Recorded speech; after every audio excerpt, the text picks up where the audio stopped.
ਇੱਕ ਪਾਸੇ ਸੁਖਪਾਲ ਖਹਿਰਾ ਦੇ ਵੱਲੋਂ ਲੋਕ ਹਿੱਤ ਦੇ ਵਿੱਚ ਮੁੱਦੇ ਚੁੱਕੇ ਜਾਂਦੇ ਨੇ, ਉੱਥੇ ਹੀ ਅਗਰ ਪੰਚਾਇਤੀ ਜ਼ਮੀਨਾਂ ਦੀ ਗੱਲ ਕਰ ਲਿੱਤੀ ਜਾਵੇ ਤਾਂ ਉਸ ਨੂੰ ਲੈ ਕੇ ਵੀ ਉਹ ਬੜੇ ਹੁਮਾ ਕੇ ਹੁੰਕਾਰੇ ਭਰ ਰਹੇ ਨੇ ਕਿ ਸਰਕਾਰ ਦੇ ਵੱਲੋਂ ਜੋ ਵੀ ਇਹ ਕਵਾਇਦ ਕੀਤੀ ਜਾ ਰਹੀ ਹੈ ਉਹ ਕਿਸ ਤਰ੍ਹਾਂ ਗਲਤ ਹੈ, ਕਿਸ ਤਰ੍ਹਾਂ ਸਹੀ ਹੈ। ਪਰ ਕਿਤੇ ਨਾ ਕਿਤੇ ਹੁਣ ਜਿਹੜੇ ਐਲੀਗੇਸ਼ਨਸ ਨੇ ਜ਼ਮੀਨ ਨੂੰ ਲੈ ਕੇ ਉਹ ਸੁਖਪਾਲ ਖਹਿਰਾ ਦੇ ਉੱਤੇ ਵੀ ਲੱਗੇ ਨੇ।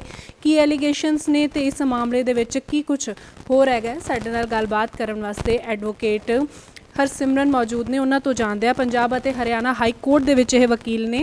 ਹਰਸਿਮਰਨ ਜੀ, ਤੁਸੀਂ ਐਲੀਗੇਸ਼ਨਸ ਲਗਾ ਰਹੇ ਹੋ ਸੁਖਪਾਲ ਖਹਿਰਾ ਨੂੰ ਲੈ ਕੇ, ਜਦੋਂ ਕਿ ਉਹ ਦਾਅਵਾ ਕਰਦੇ ਨੇ ਕਿ ਉਹ ਲੋਕਾਂ ਦਾ ਹੀ ਜਿਹੜਾ ਕੰਮ ਹੈ ਉਹ ਕਰਦੇ ਨੇ, ਲੋਕਾਂ ਦੇ ਲਈ, ਉਹਨਾਂ ਦੇ ਹੱਕਾਂ ਦੇ ਲਈ ਲੜਦੇ ਨੇ। ਬੇਸਿਕਲੀ ਗੱਲ ਇਹ ਆ ਕਿ ਮੈਂ ਅੱਗੇ ਵੀ ਗੱਲ ਕਰਦਾ, ਇਹਨਾਂ ਦਾ ਲੋਕਾਂ ਨੂੰ ਦਿਖਾਉਣ ਲਈ, ਫੇਸਬੁੱਕ ਤੇ ਕੈਮਰੇ ਤੇ ਦਿਖਾਉਣ ਲਈ ਜਿਹੜਾ ਚਿਹਰਾ ਆ ਉਹ ਵੱਖਰਾ ਆ, ਪਰ ਇਹਨਾਂ ਦੀ ਅਸਲੀਅਤ ਹੋ ਰਿਹਾ। ਅਸਲੀਅਤ 'ਚ ਜਿਹੜੀ ਗੱਲ ਲੋਕਾਂ ਨੂੰ ਇਹ ਪਾਠ ਪੜ੍ਹਾਉਂਦੇ ਆ, ਉਹ ਪਾਠ ਪੜ੍ਹਾਉਂਦੇ ਜਿਹੜੀ ਚੀਜ਼ ਦਾ, ਉਸੇ ਚੀਜ਼ ਦੇ ਆਪ ਗੁਨਾਹਗਾਰ ਆ। ਇਹ ਦੂਜਿਆਂ ਨੂੰ ਉਪਦੇਸ਼ ਦਿੰਦੇ ਆ, ਦੂਜਿਆਂ ਨੂੰ ਸਿਖਾਉਂਦੇ ਆ। ਹੁਣ ਜਿੱਦਾਂ ਉਦਾਹਰਣ ਮੈਂ ਇਸ ਗੱਲ ਦੀ ਗੱਲ ਕਰਦਾ ਹਾਂ ਕਿ ਇਹ ਮੁੱਦੇ ਚੱਕਦੇ ਤੇ ਬਹੁਤ ਹੈ, ਪਰ ਮੁੱਦੇ ਦਾ ਕਰਦੇ ਕਿ ਇਹਨਾਂ ਤੋਂ ਸਵਾਲ ਕਰਨਾ ਜ਼ਰੂਰੀ। ਅੱਜ ਅਸੀਂ ਮੀਡੀਆ ਦੇ ਵਿੱਚ ਇਸ ਕਰਕੇ ਇਹ ਗੱਲ ਲੈ ਕੇ ਆਏ ਹਾਂ। ਕਾਰਨ ਇਹ ਆ ਕਿ ਆਪਾਂ ਐਕਸ਼ਨ ਤਾਂ ਡੈਫੀਨੇਟਲੀ ਆਈ ਪਰਸਿਊ ਦੈਟ, ਜਿਹੜਾ ਵੀ ਲੀਗਲੀ ਬਣਦਾ ਹੋਇਆ ਉਹ ਅਸੀਂ ਕਰਨਾ। ਹੁਣ ਗੱਲ ਇਹ ਆ ਕਿ ਜਦੋਂ ਅਸੀਂ ਉਹ ਐਕਸ਼ਨ ਕਰਵਾਇਆ ਤਾਂ ਇਹਨਾਂ ਨੇ ਪਲੀ ਲੈਣੀ ਹੁੰਦੀ। ਜਿੱਦਾਂ ਉਦਾਹਰਣ ਇਹ ਆ ਕਿ ਮੈਂ ਇਹਨਾਂ ਦੇ ਖਿਲਾਫ ਇੱਕ ਪਟੀਸ਼ਨ ਦਾਇਰ ਕੀਤੀ ਸੀਗੀ ਡਿਸਕੁਆਲੀਫਿਕੇਸ਼ਨ ਦੀ, ਇਹਨਾਂ ਨੂੰ ਮਜਬੂਰਨ ਅਸਤੀਫਾ ਦੇਣਾ ਪਿਆ, ਅਤੇ ਉਹਦਾ ਇਹਨਾਂ ਨੇ ਸਫਾਈ ਇਹ ਦਿੱਤੀ ਕਿ ਮੈਂ ਤਾਂ ਉੱਦਾਂ ਹੀ ਦੇ ਦੇਣਾ ਸੀਗਾ। ਪਰ ਅਸੀਂ ਚਾਹੁੰਦੇ ਕਿ ਲੋਕਾਂ ਤੱਕ ਸੱਚ ਪਹੁੰਚੇ, ਅਤੇ ਇਹਨਾਂ ਦੀ ਜਿਹੜੀ ਗੁੰਮਰਾਹ ਕਰਨ ਦਾ ਜਿਹੜਾ ਤਰੀਕਾ ਆ, ਕਿਉਂਕਿ ਕਾਰਨ ਹੈ ਕਿ ਅੱਜ ਤੋਂ ਪਹਿਲਾਂ ਕਦੀ ਵੀ ਕਿਸੇ ਬੰਦੇ ਨੇ ਇਹਨਾਂ 'ਤੇ ਸਵਾਲ ਨਹੀਂ ਚੱਕੇ, ਅਤੇ ਇਹਨਾਂ ਦੇ ਮਨ 'ਚ ਜੋ ਆਇਆ ਜਿੱਦਾਂ ਆਇਆ ਇਹ ਕਰਦੇ ਰਹੇ। ਬਿਲਕੁਲ ਸਿਮਰਨ ਜੀ, ਤੁਸੀਂ ਗੱਲ ਕਰ ਰਹੇ ਸੀਗੇ ਕਿ ਜ਼ਮੀਨ ਨੂੰ ਲੈ ਕੇ ਵੀ ਕੋਈ ਇਹਨਾਂ ਦੇ ਵੱਲੋਂ ਜਿਹੜਾ ਘੁਟਾਲਾ ਹੈ, ਕੋਈ ਅਜਿਹੀ ਚੀਜ਼ਾਂ ਸੀ ਜੋ ਇਹਨਾਂ ਨੇ ਲਕਾਈਆਂ ਨੇ, ਕੀ ਮਸਲਾ ਹੈ ਉਹ? ਦੇਖੋ ਜੀ, ਇੱਕ ਸੈਂਟਰ ਗੌਰਮੈਂਟ ਦੀ ਜ਼ਮੀਨ ਆ ਜਿਹੜੀ 1956 ਦੇ ਵਿੱਚ ਐਕਵਾਇਰ ਕੀਤੀ ਗਈ ਸੀ। ਉਹਦਾ ਪਰਪਸ ਸੀਗਾ ਭਾਖੜਾ ਨੰਗਲ ਪ੍ਰੋਜੈਕਟ ਲਈ ਉਹ ਲਈ ਗਈ ਸੀਗੀ। ਤਾਂ ਉਹ ਜਿਹੜੀ ਜ਼ਮੀਨ ਆ ਉਹ ਬਕਾਇਦਾ ਬਾਏ ਲਾਅ ਉਹ ਕਿਸੇ ਦੇ ਨਾਂ 'ਤੇ ਨਹੀਂ ਕੀਤੀ ਜਾ ਸਕਦੀ। ਹਾਂ, ਇਹ ਸੁਪਰੀਮ ਕੋਰਟ ਦੀ ਜਜਮੈਂਟ ਵੀ ਆ ਕਹਿੰਦੀ ਆ, ਇੱਥੇ ਸੁਪਰੀਮ ਕੋਰਟ ਦੀ ਜਜਮੈਂਟ ਤੁਹਾਨੂੰ ਦਿਖਾਉਣਾ ਚਾਹੁੰਦਾ ਆ ਜਜਮੈਂਟ। ਇਹਦੇ ਵਿੱਚ ਇਹ ਲਿਖਿਆ ਆ ਕਿ ਜਿਹੜੀ ਪਬਲਿਕ ਪਰਪਸ ਲਈ ਲੈਂਡ ਐਕਵਾਇਰ ਕੀਤੀ ਜਾਂਦੀ ਉਹ ਪਬਲਿਕ ਪਰਪਸ ਲਈ ਹੀ ਯੂਜ਼ ਹੋਏਗੀ। ਫੋਰ ਉਦਾਹਰਣ ਦੇਣਾ ਚਾਹੁੰਦਾ, ਉਦਾਹਰਣ ਇਹ ਕਿ ਮੰਨ ਲਓ ਕੋਈ ਹਸਪੀਟਲ ਐਕਵਾਇਰ ਕੀਤੀ, ਇਹ ਹੋ ਸਕਦਾ ਹਸਪੀਟਲ ਦੀ ਥਾਂ 'ਤੇ ਸਕੂਲ ਬਣ ਜੇ, ਲੋਕਾਂ ਦੇ ਹਿੱਤ ਲਈ ਉਹ ਚੀਜ਼ ਯੂਜ਼ ਹੋਊਗੀ, ਕਿਸੇ ਪ੍ਰਾਈਵੇਟ ਇੰਡੀਵਿਜੂਅਲ ਨੂੰ ਅਲਾਟ ਕੀਤੀ ਹੀ ਨਹੀਂ ਜਾ ਸਕਦੀ ਕਿਸੇ ਤਰੀਕੇ। ਇੱਕ ਚੀਜ਼। ਦੂਜਾ, ਮੈਂ ਅੱਗੇ ਵੀ ਗੱਲ ਕਰਦਾ ਕਿ 15 ਅਗਸਤ ਨਿਕਲੀ ਹੈ, ਆਪਾਂ ਖੁਸ਼ੀ ਮਨਾਉਂਦੇ ਹਾਂ, ਦੇਸ਼ ਆਜ਼ਾਦ ਹੋਇਆ, ਬਹੁਤ ਕੁਰਬਾਨੀਆਂ ਦਿੱਤੀਆਂ। ਨਾਲ ਦੀ ਨਾਲ ਦੁਖਾਂਤ ਤੇ ਆ 1947 ਦੇ ਵਿੱਚ ਜਦੋਂ ਬਟਵਾਰਾ ਹੋਇਆ, ਪਤਾ ਨਹੀਂ ਕਿੰਨੇ ਪਰਿਵਾਰ ਉੱਜੜ ਗਏ। ਪੰਜਾਬ ਨੇ ਸਭ ਤੋਂ ਵੱਧ ਨੁਕਸਾਨ ਝੱਲਿਆ। ਦੂਜਾ ਨੁਕਸਾਨ ਝੱਲਿਆ ਸੀ 1984 ਦੇ ਵਿੱਚ, ਜਦੋਂ ਜਿਹੜੇ ਇੱਥੇ ਦੇ ਬੱਚੇ ਜਿਹੜੇ ਆ, ਬੇਕਸੂਰ ਬੱਚੇ ਆ ਜਿਹੜੇ ਇੱਥੇ, ਉਹਨਾਂ ਨੂੰ ਜਿਹੜਾ ਮਾਰਿਆ ਗਿਆ। ਹੁਣ ਇਹਨਾਂ ਨੇ ਦੋਨੇ ਜਿਹੜੇ ਇਵੈਂਟ ਸੀਗੇ, ਦੋਨੇ ਪੰਜਾਬ ਦੇ ਕ੍ਰਾਈਸਿਸ ਸੀਗੇ, ਉਹਦੇ ਵਿੱਚ ਸਭ ਤੋਂ ਵੱਧ ਜਿਹੜਾ ਗਰੋ ਕੀਤਾ ਉਹ ਇਹ ਪਰਿਵਾਰ ਕੀਤਾ, ਕਿ ਕ੍ਰਾਈਸਿਸ ਦੇ ਵਿੱਚ ਇਹਨਾਂ ਨੇ ਫਾਇਦਾ ਚੱਕਿਆ। ਹੁਣ 1947 ਦੇ ਵਿੱਚ ਜਿਹੜੇ ਉੱਧਰੋਂ ਇੱਧਰ ਬੰਦੇ ਆਏ, ਜਿਹੜੇ ਉੱਥੇ ਮਾਮਲਾ ਤਾਰਦੇ ਸੀਗੇ, ਉਹਨਾਂ ਦੀਆਂ ਅਲਾਟਮੈਂਟਾਂ ਇੰਡੀਆ ਦੇ ਵਿੱਚ ਹੋਣੀਆਂ ਸੀਗੀਆਂ।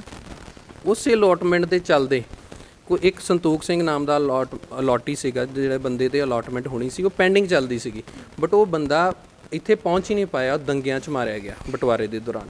ਇਹਨਾਂ ਨੇ ਕੀ ਕੀਤਾ ਆ, ਇਹਨਾਂ ਨੇ ਇੱਦਾਂ ਦੇ ਕਿੰਨੇ ਬੰਦੇ ਆਈਡੈਂਟੀਫਾਈ ਕਰਕੇ ਰੱਖੇ ਜਿਨ੍ਹਾਂ ਦੇ ਕਲੇਮ ਪੈਂਡਿੰਗ ਪਏ। ਹੁਣ ਇਹ ਕੀ ਕਰਦੇ ਆ ਕਿ ਉਹਨਾਂ ਦੇ ਜਾਲੀ ਵਾਰਸ ਖੜੇ ਕਰਦੇ ਆ, ਉਹਨਾਂ ਦੇ ਨਾਂ 'ਤੇ ਅਲਾਟਮੈਂਟ ਕਰਦੇ, ਇੱਕ ਗੈਰ ਕਾਨੂੰਨੀ ਕੰਮ ਹੋ ਗਿਆ। ਦੂਜਾ ਇਹ ਕੀ ਕਰਦੇ ਆ ਕਿ ਪੋਲੀਟੀਕਲ ਪ੍ਰੈਸ਼ਰ ਯੂਜ਼ ਕਰਕੇ, ਕਿਉਂਕਿ ਸਰਕਾਰਾਂ ਇਹਨਾਂ ਦੀਆਂ ਰਹੀਆਂ ਆ, ਇਹਨਾਂ ਦੇ ਲਿੰਕ ਰਹੇ ਆ, ਇਹ ਉੱਥੇ ਲੈਂਡ ਅਲਾਟ ਕਰਾਉਂਦੇ ਸੀਗੇ ਜਿੱਥੇ ਸਭ ਤੋਂ ਵੱਧ ਕੀਮਤ ਸੀਗੀ। ਹੁਣ ਜਿੱਦਾਂ ਆਦਮਪੁਰ ਵਾਲੀ ਲੈਂਡ ਦੀ ਗੱਲ ਕਰਦਾ, ਇਹਦੀ ਕੀਮਤ ਕਰੋੜਾਂ 'ਚ ਆ। ਉੱਥੇ ਪਹਿਲੀ ਗੱਲ ਲੈਂਡ ਅਲਾਟ ਨਹੀਂ ਹੋ ਸਕਦਾ। ਦੂਜਾ, ਜਿਹਨੂੰ ਅਲਾਟ ਕਰਵਾਇਆ ਉਹ ਜਾਲੀ ਵਾਰਸ ਸੀਗੇ। ਤੀਜਾ, ਇਹਨਾਂ ਦੀ ਮਿਲੀ ਭੁਗਤ ਕਿੱਥੋਂ ਸਾਬਤ ਹੁੰਦੀ ਹੈ ਕਿ ਇਹ ਲੈਂਡ ਜਿਹੜਾ ਅਲਾਟਮੈਂਟ ਜਿਹੜੀ ਹੁੰਦੀ ਹੈ 1996 ਦੇ ਵਿੱਚ ਹੁੰਦੀ ਹੈ, ਬਟ 1995 ਮਤਲਬ 1 ਸਾਲ ਪਹਿਲਾਂ ਇੱਕ ਇਹ ਮੁਖਤਿਆਰਨਾਮਾ ਸਾਈਨ ਕਰ ਲੈਂਦੇ ਉਸੇ ਬੰਦਿਆਂ ਦਾ ਜਿਨ੍ਹਾਂ ਦੀ ਅਲਾਟਮੈਂਟ ਹੋਣੀ ਸੀ। ਤਾਂ ਇਹਨਾਂ ਨੂੰ 1 ਸਾਲ ਪਹਿਲਾਂ ਕਿੱਦਾਂ ਪਤਾ ਸੀਗਾ ਕਿ ਲੈਂਡ ਉੱਥੇ ਅਲਾਟ ਹੋਣੀ, ਅਤੇ ਉਸ ਲੈਂਡ ਦੀ ਅਲਾਟਮੈਂਟ ਜਦ ਹੋ ਹੀ ਨਹੀਂ ਸਕਦੀ, ਇਹਨਾਂ ਨੇ ਮੁਖਤਿਆਰਨਾਮਾ ਕਿਸ ਬੇਸ 'ਤੇ ਸਾਈਨ ਕਰ ਲਿਆ। ਹੋ ਸਕਦਾ ਸੀ ਅਲਾਟਮੈਂਟ ਕਿਤੇ ਮਾਨਸੇ 'ਚ ਨਿਕਲਦੀ, ਇਹਨਾਂ ਕਿੱਦਾਂ ਤੈਅ ਕੀਤਾ ਕਿ ਕਿਹੜੇ ਅਮਾਊਂਟ 'ਤੇ ਇਹਨਾਂ ਨੇ ਉਹ ਸਾਈਨ ਕੀਤਾ, ਇੱਕ ਚੀਜ਼। ਦੂਜਾ, ਇਹਨਾਂ ਨੇ ਪਹਿਲਾਂ ਤਾਂ ਅਸੀਂ ਪ੍ਰੈਸ ਕਾਨਫਰੰਸ ਕੀਤੀ, ਉਹਦੇ ਜਵਾਬ 'ਚ ਇਹ ਕਹਿਤਾ ਕਿ ਜੀ ਜਿਹੜੀ ਫਰਦ ਦਿਖਾ ਰਹੇ ਉਹ ਜਾਲੀ ਹੈ।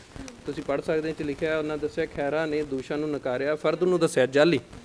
ਅਸੀਂ ਇਹਦੇ ਜਵਾਬ 'ਤੇ ਆਹ ਲੈ ਕੇ ਆਏ ਡਾਕੂਮੈਂਟ, ਆਹ ਥੱਲੇ ਸਾਈਨ ਹੋਏ ਆ, ਡਿਪਾਰਟਮੈਂਟ ਦੇ ਮੋਹਰ ਲੱਗੀ ਹੈ ਕਿ ਓਰੀਜਨਲ ਡਾਕੂਮੈਂਟ ਆ।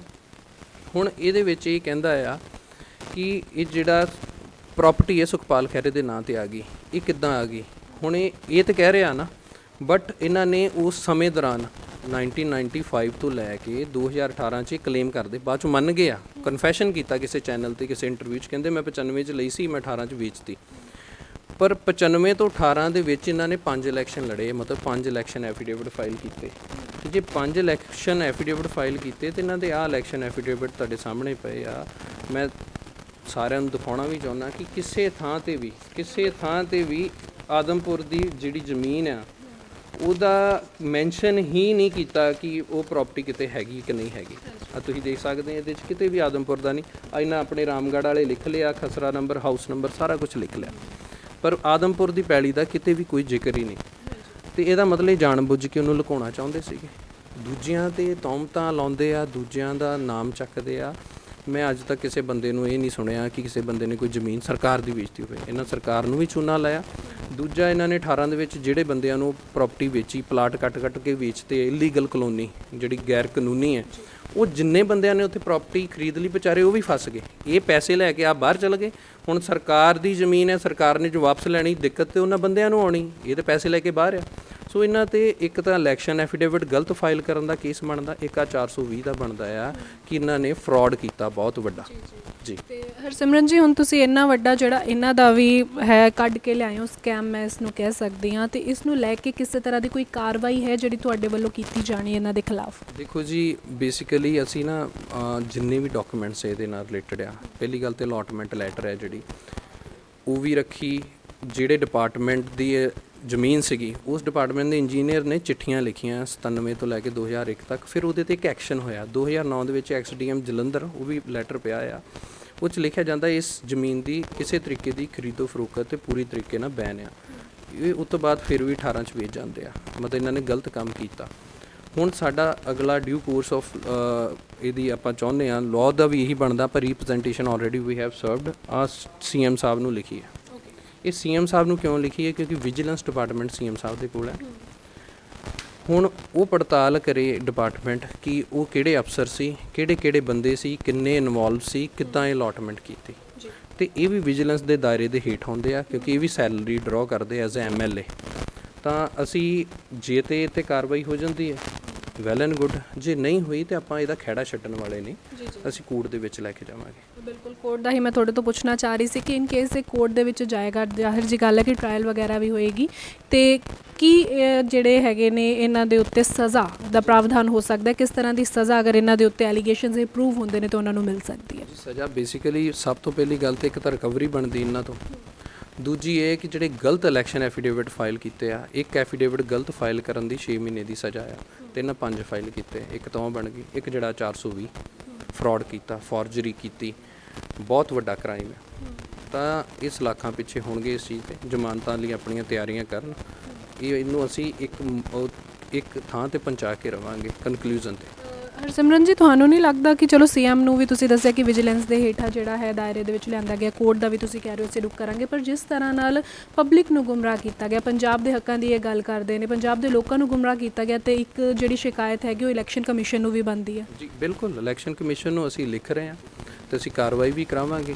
ਦੂਜਾ ਇਹ ਆ, ਮੈਂ ਪੰਜਾਬ ਦੇ ਲੋਕਾਂ ਲਈ ਇਹ ਅਸੀਂ ਮੀਡੀਆ ਸਾਹਮਣੇ ਕਿਉਂ ਗੱਲ ਨੂੰ ਲੈ ਕੇ ਆ ਰਹੇ ਹਾਂ, ਉਹਦਾ ਕਾਰਨ ਹੈ ਸਭ ਤੋਂ ਵੱਡਾ। ਕਈ ਵਾਰੀ ਕੋਈ ਕਹਿ ਵੀ ਦਿੰਦਾ ਜੀ ਤੁਸੀਂ ਕੋਰਟ 'ਚ ਕਾਰਵਾਈ ਕਰੋ, ਕਾਰਵਾਈ ਕਰਨ ਤੋਂ ਬਾਅਦ ਗੱਲ ਕਰੋ, ਕਿਉਂਕਿ ਇਹਨਾਂ ਨੇ ਹਰ ਵਾਰੀ ਨਾ ਪਲੀ ਲੈਣੀ ਹੁੰਦੀ ਹੈ ਕਿਸੇ ਨਾ ਕਿਸੇ ਚੀਜ਼ ਦੀ। ਪਲੀ ਜਿੱਦਾਂ ਉਦਾਹਰਣ, ਜਿੱਦਾਂ ਹੁਣ ਆਹ ਚੀਜ਼ ਸਾਹਮਣੇ ਆਈ, ਇਹਨਾਂ ਨੇ ਹੁਣ ਕਹਿ ਦੇਣਾ ਕਿ ਮੈਂ ਜੀ ਬਿਕਰਮ ਮਜੀਠੀਆ ਤੇ ਮੈਂ ਚੱਕਦਾ ਸੀ ਤਾਂ ਮੇਰੇ ਤੇ ਕਰਦੇ ਆ, ਕਦੀ ਰਾਣਾ ਗੁਰਜੀਤ ਦਾ ਨਾਂ ਲੈ ਦੇਣਾ। ਹੋਰ ਨਹੀਂ ਹੋਇਆ ਜਦੋਂ ਤੁਸੀਂ ਇਹ ਸਵਾਲ ਪੁੱਛਣਾ, ਉਹ ਕਾਊਂਟਰ ਐਲੀਗੇਸ਼ਨ ਲਾ ਦੇਣੇ, ਅੱਗੋਂ ਇਲਜ਼ਾਮ ਲਾ ਦੇਣਾ। ਤਾਂ ਮੈਂ ਉਹਨਾਂ ਨੂੰ ਕਹਿਣਾ ਕਿ ਇਲਜ਼ਾਮ ਜੀ ਸਦਕੇ ਜਿਹੜੇ ਮਰਜ਼ੀ ਲਾਉਣ, ਜਿਹੜਾ ਇਲਜ਼ਾਮ ਲਾਉਣਗੇ ਅਸੀਂ ਉਹਨਾਂ ਦਾ ਤੱਥਾਂ 'ਤੇ ਜਵਾਬ ਦੇਵਾਂਗੇ ਇਲਜ਼ਾਮ ਦਾ, ਪਰ ਇਹ ਜ਼ਰੂਰ ਇਸ ਚੀਜ਼ 'ਤੇ ਜਵਾਬ ਦੇਣ ਕਿ ਇਹ ਕਿੱਦਾਂ ਹੋਇਆ, ਕੀ ਹੋਇਆ, ਇਹਨੂੰ ਡਿਫਲੈਕਟ ਨਾ ਕਰਨ। ਇਸ ਗੱਲ ਦੀ ਉਦਾਹਰਣ ਕਿਸੇ ਹੋਰ ਬੰਦੇ 'ਤੇ ਰੱਖ ਕੇ ਨਾ ਇਸ ਚੀਜ਼ ਤੋਂ ਬਚਣ ਦੀ ਕੋਸ਼ਿਸ਼ ਕਰਨ, ਇਹਦਾ ਜਵਾਬ ਦੇਣ। ਇਹ ਬੇਸਿਕਲੀ ਜਦੋਂ ਤੁਸੀਂ ਜਵਾਬ ਪੁੱਛੋਗੇ ਨਾ ਇਸ ਚੀਜ਼ ਦਾ, ਉਹ ਤੁਸੀਂ ਨਹੀਂ ਪੁੱਛ ਰਹੇ ਹੋ, ਪੰਜਾਬ ਦੀ ਜਨਤਾ ਪੁੱਛ ਰਹੀ ਹੈ ਕਿ ਬਈ ਤੂੰ ਸਾਰਿਆਂ ਬਾਰੇ ਬਹੁਤ ਬੋਲਦਾ ਆ, ਹੁਣ ਤੇਰੇ 'ਤੇ ਗੱਲ ਲੱਗੀ, ਹੁਣ ਇਹ ਤੋਂ ਭੱਜੀ ਨਾ, ਇਹਦਾ ਜਵਾਬ ਦੇ। ਇੱਕ ਹੋਰ ਕਾਰਨ ਇਹ ਆ ਕਿ ਇਹ ਮੁੱਦੇ ਚੱਕਦੇ ਆ, ਮੁੱਦੇ ਆਪਾਂ ਨੂੰ ਲੱਗਦਾ ਖਰੇ ਪੰਜਾਬ ਦੇ ਹਿੱਤ ਲਈ ਚੱਕ ਲਏ, ਇਹ ਪੰਜਾਬ ਲਈ ਨਹੀਂ ਚੱਕ ਰਹੇ, ਬੇਸਿਕਲੀ ਇਹ ਪੈਸੇ ਲਈ ਚੱਕ ਰਹੇ। ਜਦੋਂ ਵੀ ਇਹ ਬੋਲਦੇ ਆ ਉਹਦੇ ਪਿੱਛੇ ਕੋਈ ਨਾ ਕੋਈ ਕਾਰਨ ਹੈ। ਕਾਰਨ ਇਹ ਆ, ਇੱਕ ਤਾਂ ਸੈਂਸੇਸ਼ਨ ਬਣਾ ਕੇ ਰੱਖਣਾ ਆਪਣੇ, ਇੱਕ ਐਨਆਰਆਈਆਂ ਮੂਹਰੇ ਸਾਹਮਣੇ ਸੱਚੇ ਰਹਿਣਾ। ਉਹਨਾਂ ਤੋਂ ਪੈਸੇ ਲੈਣੇ। ਹੁਣ ਮੈਂ ਤੁਹਾਨੂੰ ਦੱਸਣਾ ਚਾਹੁੰਦਾ ਕਿ ਪੰਜਾਬ ਦੇ ਵਿੱਚ 2 ਟਾਈਪ ਦੇ NRI ਜਿਹੜੇ ਪੰਜਾਬ ਤੋਂ ਗਏ ਆ। ਇੱਕ ਤਾਂ ਜਿਹੜੇ 84 ਤੋਂ ਤੰਗ ਹੋ ਕੇ ਗਏ ਆ, ਉਦੋਂ ਆਪਣੀਆਂ ਜਾਨਾਂ ਬਚਾਉਂਦੇ। ਦੂਜੇ ਜਿਹੜੇ ਹੁਣ ਮੁੰਡੇ ਆ ਪੜ੍ਹੇ ਲਿਖੇ ਤੰਗ ਹੋ ਕੇ ਇੱਥੋਂ ਜਾਂਦੇ ਆ ਸਿਸਟਮ ਤੋਂ। ਇਹ ਪਹਿਲੇ ਵਾਲਿਆਂ ਨੂੰ ਪੰਜਾਬੀਅਤ ਤੇ ਧਰਮ ਦੇ ਨਾਂ 'ਤੇ ਲੁੱਟਦੇ ਰਹੇ ਆ, ਤੇ ਦੂਜਿਆਂ ਨੂੰ ਹੁਣ ਇੱਕ NGO ਵਰਗਾ ਫੇਸ ਜਿਹਾ ਬਣਾ ਲੈਂਦੇ ਕਿ ਅਸੀਂ ਬੜਾ ਚੰਗਾ ਕੰਮ ਕਰਦੇ ਆ, ਤੇ ਉਸ ਬੇਸ ਤੇ ਉਹਨਾਂ ਤੋਂ ਪੈਸੇ ਮੰਗਵਾਉਂਦੇ। ਇਹਨਾਂ ਦੀਆਂ ਟੀਮਾਂ ਬਣੀਆਂ ਪਈਆਂ। ਇੱਕ ਟੀਮ ਬਾਹਰ ਆ, ਜਿਹੜੇ ਉਹ NRIs ਦੇ ਕੋਲ ਉਹ ਵੈਲ ਸੈਟਲਡ ਬੰਦੇ ਆ, ਉਹ ਕੀ ਕਰਦੇ, ਉਹ ਗਰਾਈ ਕਰਦੇ ਆ ਸਾਰਿਆਂ ਤੋਂ। ਆਪ ਉਹਨਾਂ ਦੇ ਤਗੜੇ ਬਿਜ਼ਨਸ ਸੈੱਟ ਆ, ਉਹ ਕਿਉਂ ਕਰਦੇ ਆ, ਉਹਨਾਂ ਨੂੰ ਫ੍ਰੀ ਦੇ ਪੈਸੇ ਆਉਂਦੇ। ਇਹ ਉਹਨਾਂ ਕੀ ਕਰਨਾ, ਕਿਸੇ ਬੰਦੇ ਨੂੰ ਕਹਿਣਾ ਕਿ ਆ ਬਈ ਮੈਂ ਤਾਂ ਸੁਖਪਾਲ ਖਹਿਰੇ ਨੇ ਆ ਨਵਾਂ ਮੁੱਦਾ ਚੱਕਿਆ ਬੜਾ ਵਧੀਆ, ਤੇ ਅਸੀਂ ਇਹਨੂੰ ਭੇਜਣ ਲੱਗੇ। ਅਸੀਂ ਸਲਾਹ ਕੀਤੀ ਆਪਸ 'ਚ ਕਿ ਅਸੀਂ ਇਹਨੂੰ ਇੰਨੇ ਡਾਲਰ ਭੇਜਣੇ ਆ, ਮੈਂ ਤਾਂ 1500 ਭੇਜਣ ਲੱਗਾ ਉਦਾਹਰਣ। ਤੇ ਉਹ ਜਿਹੜੇ ਨਵੇਂ ਗਏ ਮੁੰਡੇ, ਕਿਸੇ ਦਾ 100 ਪਾ ਲਿਆ, ਕਿਸੇ ਦਾ 200 ਪਾ ਲਿਆ, ਉਹ ਬਣਦਾ ਇਹ ਤਾਂ ਲੱਖਾਂ ਡਾਲਰਾਂ ਤੱਕ ਇਕੱਠੇ ਕਰ ਲੈਂਦੇ ਆ। ਫਿਰ ਉਹ ਬੰਦਾ ਜਿਹੜਾ ਭੇਜਣ ਵਾਲਾ ਉਹਦੇ ਵਿੱਚੋਂ ਆਪਣਾ ਕੱਟ ਰੱਖਦਾ। ਜਿੱਦਾਂ ਸੀਰੀਜ਼ ਚੱਲੀ ਜਾਂਦੀ ਆਪਣੇ ਹਿੱਸੇ ਰੱਖੀ ਜਾਂਦੇ ਆ ਹਵਾਲੇ ਵਾਲੇ ਮਨੀ 'ਚੋਂ, ਤੇ ਉੱਦਾਂ ਇਹ ਅੱਗੇ ਆ ਕੇ ਸੁਖਪਾਲ ਖਹਿਰੇ ਕੋਲ ਪਹੁੰਚ ਜਾਂਦੇ। ਉਹ ਇੱਥੇ ਐਸ਼ੀਆਂ ਕਰਦਾ ਇਸ ਚੀਜ਼ 'ਤੇ। ਮੈਂ ਇਹ ਕਹਿੰਦਾ ਕਿ ਇਹ ਬੰਦੇ ਨੇ ਆਪਣੀ ਜ਼ਿੰਦਗੀ 'ਚ ਕੋਈ ਕੰਮ ਹੀ ਨਹੀਂ ਕੀਤਾ, ਨਾ ਕਦੀ ਨੇ ਬਿਜ਼ਨਸ ਕੀਤਾ, ਨਾ ਇਹਨੇ ਕਦੀ ਖੇਤੀ ਕੀਤੀ। ਪੈਲੀ ਇਹਦੀ ਠੇਕੇ 'ਤੇ ਆ, ਇਹਨੂੰ ਪਤਾ ਹੀ ਨਹੀਂ ਮਿਹਨਤ ਨਾ ਸ਼ਬਦ ਕੀ ਹੈ, ਇਹਨੂੰ ਸਿਰਫ ਬੋਲਣਾ ਆਉਂਦਾ। ਉਹ ਜਿਹੜਾ ਬੋਲਦਾ ਵੀ ਹੈ, ਬੋਲਣ ਪਿੱਛੇ ਵੀ ਇਹ ਹੈ ਕਿ ਮੈਂ ਇਹਨੂੰ ਕਹਿਣਾ ਚਾਹੁੰਦਾ ਕਿ ਰੀਚਾਰਜ ਸਿਸਟਮ ਹੈ ਇਹਨਾਂ ਦਾ। ਰੀਚਾਰਜ ਸਿਸਟਮ ਕਿੱਦਾਂ ਆ ਕਿ ਤੁਸੀਂ ਇਹਨਾਂ ਨੂੰ ਫੰਡ ਦਿਓ, ਜੋ ਮਰਜ਼ੀ ਬੁਲਾ ਲਓ। ਵਿਧਾਨ ਸਭਾ 'ਚ ਤੁਸੀਂ ਮਾਈਨਿੰਗ 'ਤੇ ਬੁਲਾਉਣਾ, ਮਾਈਨਿੰਗ 'ਤੇ ਬੁਲਾ ਲਓ। ਜੇ ਕਿਸੇ ਐਜੂਕੇਸ਼ਨ ਪਾਲਿਸੀ 'ਤੇ ਬੁਲਾਉਣਾ ਆ, ਕਿਸੇ ਚੀਜ਼ 'ਤੇ, ਜੇ ਕੋਈ ਪੱਤਰਕਾਰਾਂ ਨੂੰ ਦਿੱਕਤ ਆਉਂਦੀ ਤੁਸੀਂ ਫੰਡ ਇਕੱਠਾ ਕਰਕੇ ਦਿਓ, ਵਿਧਾਨ ਸਭਾ 'ਚ ਮੁੱਦਾ ਤੁਹਾਡਾ ਵੀ ਚੱਕ ਦੇਣਗੇ। ਸੋ ਬੇਸਿਕਲੀ ਇਹ ਇੱਕ ਬੋਲਤਾ ਪੋਪਟ ਆ ਜਿਹਨੂੰ ਹਰ ਬੰਦਾ ਵਰਤਦਾ। ਜਿਹਨੂੰ ਕਾਂਗਰਸ ਪਾਰਟੀ ਦੇ ਜਦੋਂ ਇਹ ਕਿਤੇ ਜਦੋਂ ਆਮ ਆਦਮੀ ਪਾਰਟੀ 'ਚ ਵੀ ਰਹੇ ਆ, ਜਦੋਂ ਇਹ ਰਾਣਾ ਗੁਰਜੀਤ ਦਾ ਮੁੱਦਾ ਚੱਕਦੇ ਸੀਗੇ, ਤੇ ਰਾਣਾ ਗੁਰਜੀਤ ਦੇ ਡਾਕੂਮੈਂਟ ਇਹਨਾਂ ਨੂੰ ਦੇਣ ਵਾਲਾ ਕਾਂਗਰਸ ਦਾ ਹੀ ਇੱਕ ਮੰਤਰੀ ਸੀਗਾ, ਇਹਨਾਂ ਨੂੰ ਸਾਰੀ ਇਨਫੋਰਮੇਸ਼ਨ ਪ੍ਰੋਵਾਈਡ ਕਰਨ ਦਾ। ਸੋ ਆਪਣੇ ਇੰਟਰਨਲ ਸਕੋਰ ਸੈਟਲ ਕਰਨ ਲਈ ਨਾ ਇੱਕ ਇਹ ਕਿਰਾਏ ਵਾਲਾ ਮੂੰਹ ਆ ਜਿਹਨੂੰ ਹਰ ਬੰਦਾ ਵਰਤਦਾ ਆ। ਹਰਸਿਮਰਨ ਜੀ, ਇੱਕ ਸਵਾਲ ਹੋਰ ਮੇਰੇ ਜ਼ਿਹਨ ਦੇ ਵਿੱਚ ਆ ਰਿਹਾ ਹੈ ਕਿ ਚਲੋ ਸੁਖਪਾਲ ਖਹਿਰਾ ਦੇ ਉੱਤੇ ਵੀ ਜਿਹੜੇ ਐਲੀਗੇਸ਼ਨਸ ਨੇ ਲੱਗੇ ਨੇ, ਪਰ ਤੁਹਾਡੇ ਜ਼ਿਹਨ ਦੇ ਵਿੱਚ ਇਹ ਕਿਵੇਂ ਆਇਆ ਕਿ ਸੁਖਪਾਲ ਖਹਿਰਾ ਦੇ ਖਿਲਾਫ ਜਿਹੜੀ ਇਹ ਚੀਜ਼ ਹੈਗੀ ਹੈ, ਮਤਲਬ ਕਿਸ ਤਰ੍ਹਾਂ ਇਹ ਮਾਮਲਾ ਨਿਕਲ ਕੇ ਤੁਹਾਡੇ ਤੱਕ ਪਹੁੰਚਿਆ? ਦੇਖੋ ਜੀ, ਗੱਲ ਇੱਦਾਂ ਆ ਕਿ ਸਾਡੇ ਕੋਲ ਇਹਨਾਂ ਦੀ 4 ਪੀੜ੍ਹੀਆਂ ਦੀ ਇਨਫੋਰਮੇਸ਼ਨ ਹੈ। ਮੇਬੀ ਇਹਨਾਂ ਨੂੰ ਖੁਦ ਨੂੰ ਆਪਣੀ ਪੈਲੀ ਦਾ ਨਾ ਪਤਾ ਹੋਵੇ, ਮੈਨੂੰ ਪਤਾ, ਰਿਸਰਚ ਆ। ਕਾਰਨ ਉਹਦਾ ਇਹ ਆ ਸਭ ਤੋਂ ਵੱਡਾ ਕਿ ਇਹ ਬੰਦਾ ਦੇਵਤਾ ਬਣਦਾ ਸਾਰਿਆਂ ਸਾਹਮਣੇ, ਪਾਕ ਸਾਫ਼ ਬਣਦਾ ਆ, ਇਮਾਨਦਾਰੀ ਦਾ ਢੋਂਗ ਕਰਦਾ।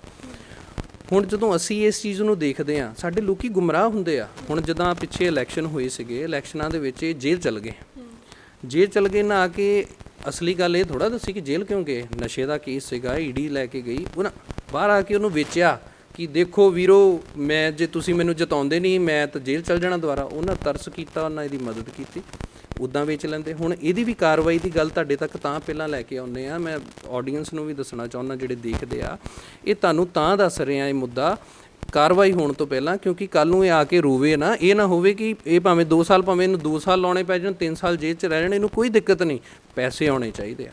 ਇਹ ਜਦੋਂ ਰੋਜ਼ ਸ਼ਾਮ ਨੂੰ ਸੌਂਦਾ ਆ ਨਾ ਸਿਰ 'ਤੇ ਸਰਾਣਾ ਥੱਲੇ ਦੇ ਕੇ, ਤਾਂ ਕੋਈ ਨਾ ਕੋਈ ਬੰਦਾ ਵਿਚਾਰਾ ਬਾਹਰ ਮਿਹਨਤ ਕਰ ਰਿਹਾ ਬਰਫ਼ ਦੇ ਵਿੱਚ 15-15 ਘੰਟੇ, ਕੋਈ ਟਰੱਕ ਚਲਾਉਂਦਾ ਆ, ਉਹਨਾਂ ਤੱਕ ਅੱਧੀ ਇਨਫੋਰਮੇਸ਼ਨ ਪਹੁੰਚਦੀ।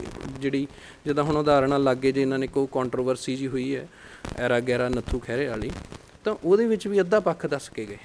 ਆਪਣਾ ਦੱਸਦਾ ਜਿੱਥੇ ਸਾਫ਼ ਆ ਕਿ ਜੀ ਉਹ ਆਇਆ ਸੀ, ਸਟੋਰੀ ਇੱਦਾਂ ਸੀ, ਆਹ ਗੱਲ ਹੋਈ ਸੀ, ਉੱਦਾਂ ਹੋਇਆ ਸੀਗਾ। ਤਾਂ 1737 ਦੀ ਗੱਲ ਹੈ, ਜ਼ਕਰੀਆ ਖਾਨ ਕਰਕੇ ਗਵਰਨਰ ਸੀ, ਉਹਨਾਂ ਨੇ ਜਿਹੜਾ ਮਸਾ ਰੰਗੜ ਸੀਗਾ, ਉਹਨਾਂ ਨੇ ਤੋਹੀਨ ਕੀਤੀ ਜਿਹੜੀ ਮਰਿਆਦਾ ਦੀ। ਉਸ ਤੋਂ ਬਾਅਦ 1757 ਦੇ ਵਿੱਚ ਜਿਹੜਾ ਅਟੈਕ ਦੁਬਾਰਾ ਜਿਹੜਾ ਸ਼ਾਹ ਅਬਦਾਲੀ ਕਰਦਾ ਆ, ਤਾਂ ਦੋਨਾਂ 'ਚ ਕੋਈ ਫਰਕ ਤਾਂ ਨਹੀਂ ਨਾ, ਦੋਨਾਂ ਨੇ ਤੋਹੀਨ ਕੀਤੀ। ਉੱਦਾਂ ਹੀ ਇੰਦਰਾ ਗਾਂਧੀ ਨੇ ਵੀ ਕੀਤੀ, ਕਾਂਗਰਸ ਨੇ ਵੀ ਕੀਤੀ। ਹੁਣ ਜਦੋਂ ਇਹਨਾਂ ਨੇ ਨੱਥੂ ਖਹਿਰੇ ਦੀ ਗੱਲ ਤਾਂ ਕਰ ਲਈ, ਨੱਥੂ ਖਹਿਰਾ ਤਾਂ ਬਹੁਤ ਵੱਡੀ ਸ਼ਖਸੀਅਤ ਹੈ, ਬੜੀ ਚੰਗੀ ਹੈ, ਚੰਗੀ ਗੱਲ ਕੀਤੀ ਉਹਨਾਂ ਨੇ ਕਿ ਉਹਨਾਂ ਨੇ ਤਾਂ ਘੁੱਟਣੇ ਨਹੀਂ ਨਾ ਟੇਕੇ ਫੌਜ ਦੇ ਸਾਹਮਣੇ। ਜਦੋਂ ਗੱਲ ਆਈ, ਇਹ ਤਾਂ ਬੜੀ ਛੇਤੀ ਟੇਕ ਗਏ। ਜਦੋਂ ਇਹ 84 ਦੀ ਗੱਲ ਕਰਦੇ ਸੀਗੇ, ਲੋਕਾਂ ਨੂੰ, ਬੱਚਿਆਂ ਨੂੰ ਭੜਕਾ ਕੇ ਖਾਲਿਸਤਾਨ ਦੇ ਨਾਂ 'ਤੇ, ਜਦੋਂ ਬਲਦੀ ਦੇ ਵਿੱਚ ਪੈਟਰੋਲ ਪਾ ਕੇ ਬੱਚਿਆਂ ਨੂੰ ਭੜਕਾ ਕੇ, ਆਪ ਆਪਣਾ ਮੁੰਡਾ ਸੁਖਜਿੰਦਰ ਸਿੰਘ ਨੇ ਕਾਂਗਰਸ ਦੇ ਸ਼ਾਮਲ ਕਰਾ ਲਿਆ। ਅਟੈਕ ਕਰਾਉਣ ਵਾਲੇ ਵੀ ਕਾਂਗਰਸ ਵਾਲੇ। ਹੁਣ ਮੈਨੂੰ ਇਹ ਦੱਸੋ ਕਿ ਗਰਮ ਖਿਆਲੀ ਇੱਕ ਪਾਰਟੀ ਹੈ, ਇੱਕ ਪਾਰਟੀ ਹੈਗੀ ਕਾਂਗਰਸ, ਦੋਨਾਂ ਦਾ ਆਪਸ 'ਚ ਕੋਈ ਮੇਲ ਹੈਗਾ? ਤੇ ਇਹਨਾਂ ਨੇ ਕੋਈ ਬੰਦਾ ਨਹੀਂ ਛੱਡਿਆ ਵੀ ਜਿਹਨੂੰ ਧੋਖਾ ਨਹੀਂ ਦਿੱਤਾ। ਜਾਂ ਤਾਂ ਸਾਰੀ ਦੁਨੀਆ ਗਲਤ ਆ, ਤੇ ਜਾਂ ਤਾਂ ਇਹ ਗਲਤ ਆ। ਦੋਨਾਂ 'ਚ ਇੱਕ ਚੀਜ਼ ਆ। ਇਹ ਪਹਿਲਾਂ ਅਕਾਲੀ ਦਲ 'ਚ ਇਹਦੇ ਫਾਦਰ ਰਹੇ, ਅਕਾਲੀ ਦਲ ਤੋਂ ਬਾਅਦ ਅਕਾਲੀ ਦਲ ਤੋਂ ਬਾਅਦ ਇਹ ਗਰਮ ਖਿਆਲੀਆਂ ਤੋਂ ਬਾਅਦ ਉਦੋਂ ਹੀ ਕਾਂਗਰਸ 'ਚ ਆ ਗਏ। ਕਾਂਗਰਸ ਤੋਂ ਬਾਅਦ ਉਹਨੂੰ ਧੋਖਾ ਦਿੱਤਾ, ਇਹ ਆਪ 'ਚ ਆ ਗਏ। ਆਪ ਨੂੰ ਧੋਖਾ ਦਿੱਤਾ, ਆਪਣੀ ਪਾਰਟੀ ਬਣਾ ਲਈ। ਆਪਣੀ ਪਾਰਟੀ ਦੇ ਵੀ ਸਕੇ ਨਹੀਂ ਰਹੇ ਤੇ ਫਿਰ ਕਾਂਗਰਸ 'ਚ ਆ ਗਏ। ਤੇ ਹੁਣ ਜੇ ਆ ਪਿੱਛੇ ਜੇ ਮੈਂ ਦੇਖਦਾ ਇੱਕ ਮਨਦੀਪ ਮੰਨਾ ਜੀ ਆ, ਉਹਨਾਂ ਦੀ ਬੜੀ ਵੀਡੀਓ ਵਾਇਰਲ ਕੀਤੀ ਜਾ ਰਹੀ ਹੈ ਕਿ ਉਹ ਕਹਿ ਰਹੇ ਆ ਕਿ ਬੜਾ ਵਧੀਆ ਕੰਮ ਕੀਤਾ ਫਲਾਣਾ। ਤਾਂ ਮੈਂ ਇਹਨਾਂ ਨੂੰ ਕਹਿਣਾ ਕਿ ਉਹਨਾਂ ਦੀ ਇੱਕ ਪੁਰਾਣੀ ਵੀਡੀਓ ਵੀ ਕੱਢ ਕੇ ਦੇਖ ਲਓ, ਬੜੇ ਗਰੋਸ ਜੀ ਗੱਲ ਆ ਕਿ ਉਹ 'ਚ ਉਹ ਕਹਿ ਰਹੇ ਆ ਕਿ ਥੂਕਾ ਦਰਿਆ ਆ ਚਾਟ ਕੇ ਜਾਣਾ ਹੈ, ਮਤਲਬ ਇਹ ਕਹਿ ਰਹੇ ਆ।